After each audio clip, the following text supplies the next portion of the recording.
Hola, mi nombre es Nicolás Suárez y les vengo a presentar el gobierno de Francisco Franco. Pero para saber eso, primero tenemos que saber quién era él. Francisco Franco. Francisco Franco Bahamonde fue un militar y dictador español, integrante del grupo de altos cargos de la cúpula militar que dio el golpe de Estado de 1936 contra el gobierno democrático de la Segunda República, dando lugar a la Guerra Civil Española. Fue el segundo de los hijos de Nicolás y Pilar, que se consideraban miembros de una familia hidalga gallega, invocando su parentesco con los Pardos de Andrade y especialmente con la condesa de Pardo Bazán.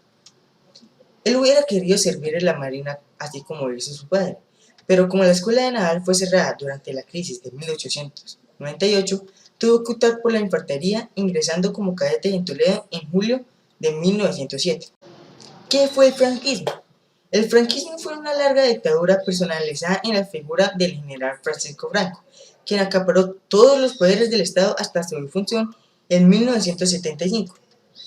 Esta dictadura se impuso por la fuerza después de un golpe de Estado militar contra el gobierno legítimo de la Segunda República, que provocó una trágica guerra civil que se dio en 1936 y 1939, cuya una de sus consecuencias fue la muerte de centenares de miles de personas.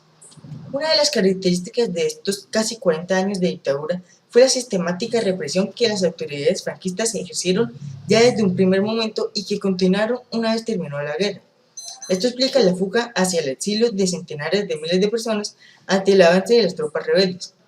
Así, por ejemplo, una treintena de manrenazos fueron fusilados en el campo de la Bota y muchos otros fueron encarcelados o bien depurados y despedidos de sus empleos durante la inmediata posguerra, caracterizada también por la miseria que afectó a la población civil ante la carencia de víveres y suministros, entre los cuales las primeras materias más básicas. En definitiva, el franquismo, sobre todo a lo largo del periodo de 1939 y 1959, se caracterizó por el miedo, la presión política y social, el control ideológico y moral de la población, la pobreza y la carencia de las libertades y derechos humanos más elementales, tanto individuales como colectivos. Esto permitía al gobierno, entre otras cosas, perseguir la lengua y la cultura catalanas y aniquilar los derechos sindicales y laborales de la clase trabajadora.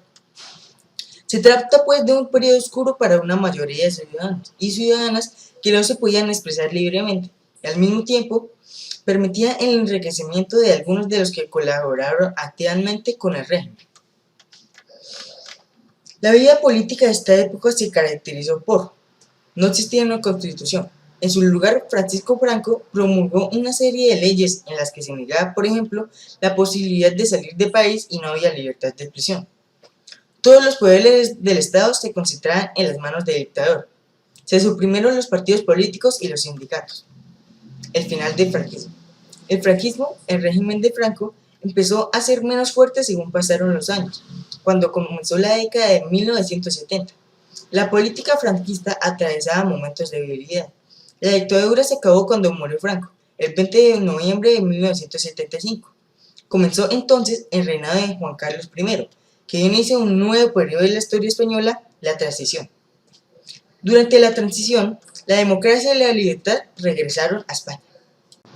Bueno, como les decía, existe cierto consenso de situar el inicio de la transición la muerte del general Franco, tras la cual el denominado Consejo de Regencia asumió, de forma transitoria, las funciones de la jefatura del Estado hasta el 22 de noviembre, fecha en la que fue proclamado rey ante las Cortes y el Consejo de Reino de Juan Carlos I de Borbón, que había sido designado 6 años antes por Franco como su sucesor. El rey confirmó en su puesto al presidente del gobierno del régimen franquista, Carlos Arias Navarro.